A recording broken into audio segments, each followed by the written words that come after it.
Morning.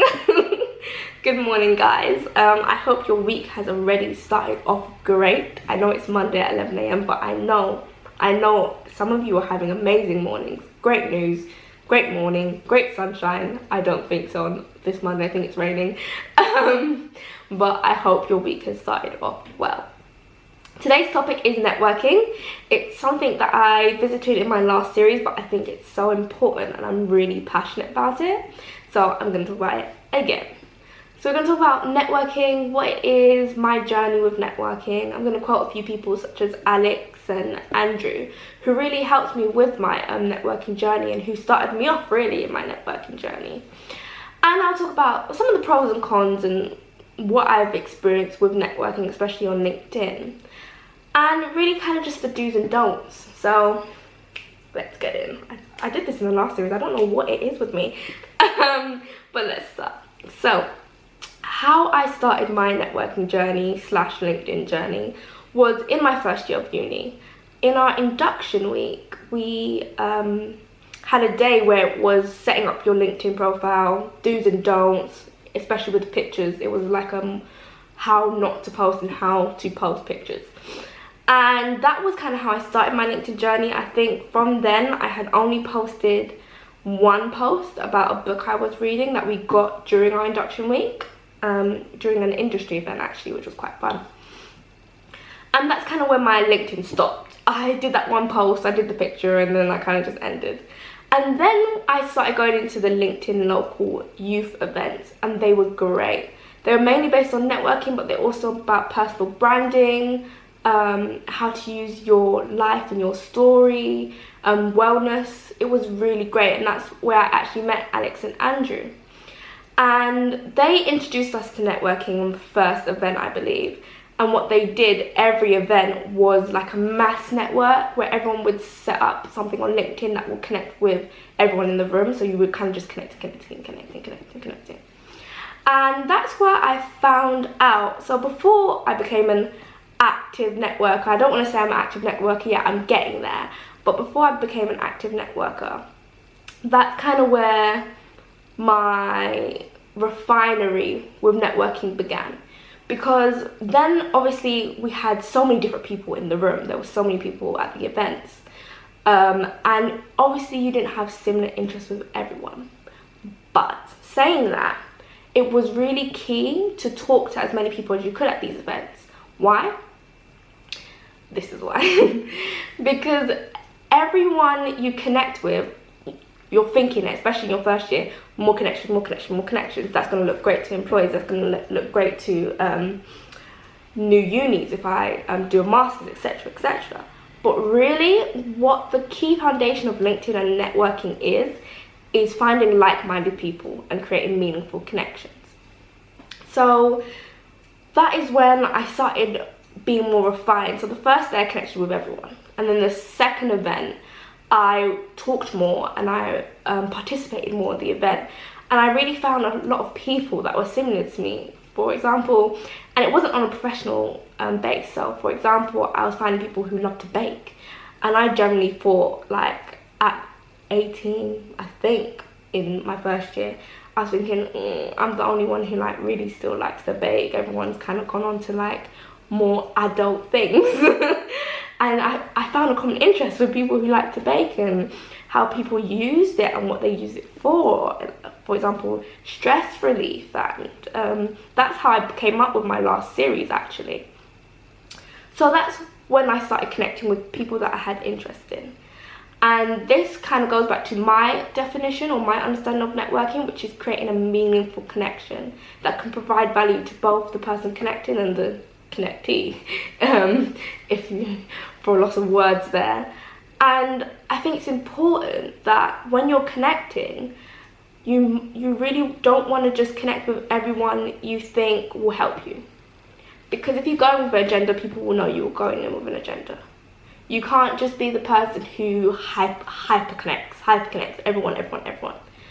And I think it's really important, because say you want to go into marketing and you've got all these brands you love and you want to connect with the head of each one of those brands. it's really important not to just connect because you love the brands and you want to be a marketer. You want to know the person. You want to see their interests, what they post about. Are they following the same people you're following on LinkedIn? That's how you create a meaningful connection. And once you've done that, what you can then do is connect.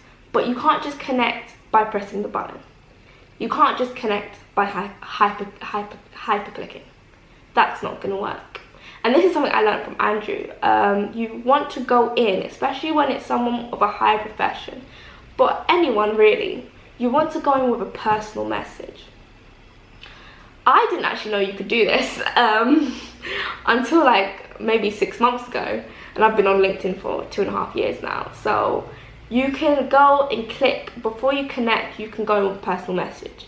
And this is where the hundreds of messages that people, especially head of marketing, are getting, say from Adidas, this is where you shine. This is where people really think that you're listening and watching and really want to do more than take away their key takeaways from their career. Go with a personal message. Talk about your interests. They're following Manchester United. You're following Manchester United.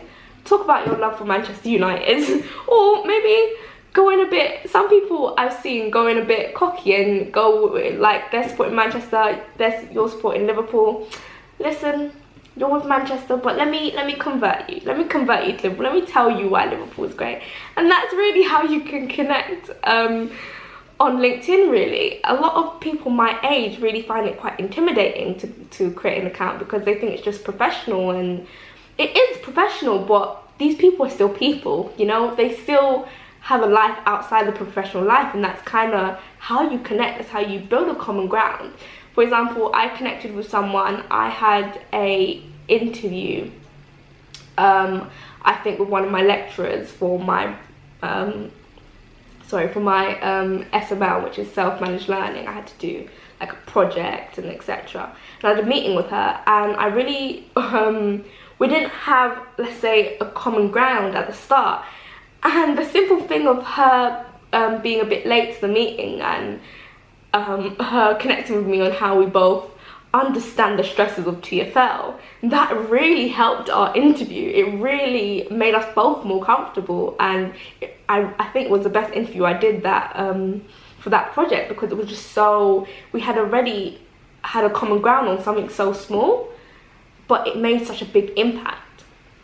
So that is why I think, again, with that, I think the message to that is don't go with an agenda. Go in to create a meaningful connection that will be good for you and the person you're connecting with. The second part, I think, is more about my experience with networking. So recently, in December, I put CEO of Hughes Cleaning Company, which is my cleaning company, that I started with my best friend. And when I put up that title, I didn't expect the messages and the invitation. I was really overwhelmed to the point where I took it down at one point, and then I put it back up, and I thought, okay, you're getting all these messages, and most of them were marketing and like recruiting and how we can help your business. But what I didn't understand was my business was a startup. It still is a startup. We're currently in our relaunch since the pandemic. And I felt if people had gone through, the people who were trying to connect with me, if people had gone through my profile, they would see that. But what they were pitching to me was like big investments and recruitment for over, not recruitment, but training for over 200 plus staff. And my posts and my website, which was on my LinkedIn, really represented that we're a small company, and we've only got a few cleaners. We're literally just starting, and I felt that really just it kind of made me think about, wow, some people really aren't looking further into me. They're just seeing CEO and going boom, boom, boom. And that did scare me. I did, like I said, I took it down for a while, and my current title is Executive Project Manager and Client Consultant at Webinizer, which I am doing now, but I'm also CEO of Hughes Cleaning Company, and I'm also working part-time as at an estate agent's. So I just felt very bombarded and like overwhelmed by the experience. And I think especially for young professionals, you want to be careful with the titles that you put. So I did consider changing it to founder, but it kind of made me sound like I had left the company. So I just put, CEO is still there, but it's just not my title. So if you are part of a startup, or if you're an entrepreneur, and you must prepare for the title you put in, because some people will connect with that title and go, yes, we've got similar interests, let's connect.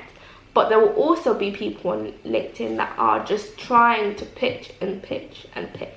And there's nothing wrong with that, because you may need those people in the future. A lot of them, I've spoken to them, I was like, wow, once we've grown, I would really, really love to work with you. But you just need to know the importance and understand what that title represents to the many people that are on LinkedIn.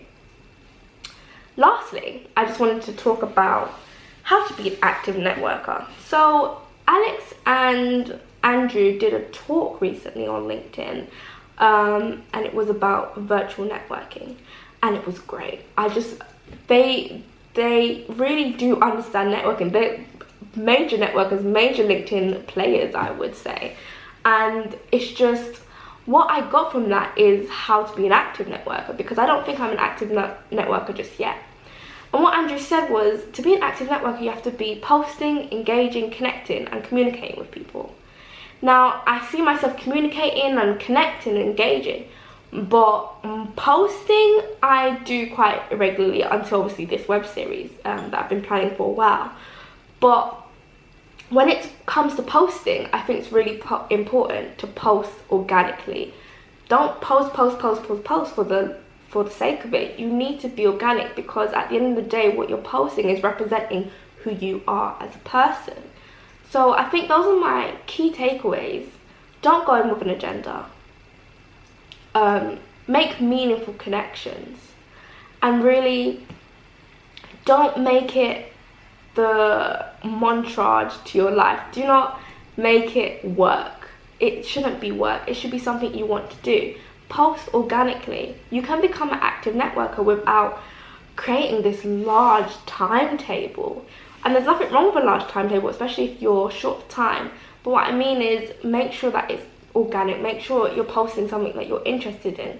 If you're reading a book that you find interesting, post about it.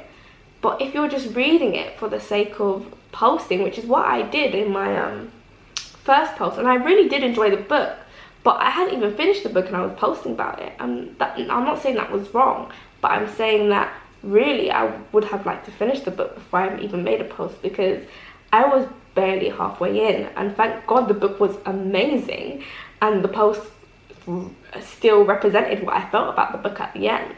But what I'm saying is, you really want to just do it organically, because people can understand the difference from someone who's organic on LinkedIn and someone who is really just trying to become a really, really active networker without expressing themselves. So those are my key takeaways, and I hope you've enjoyed tea talk with me today. I think my tea's cold. Pretty cold. But I hope you join me next time, and any comments, any thoughts you had on this video, just put it below. See ya.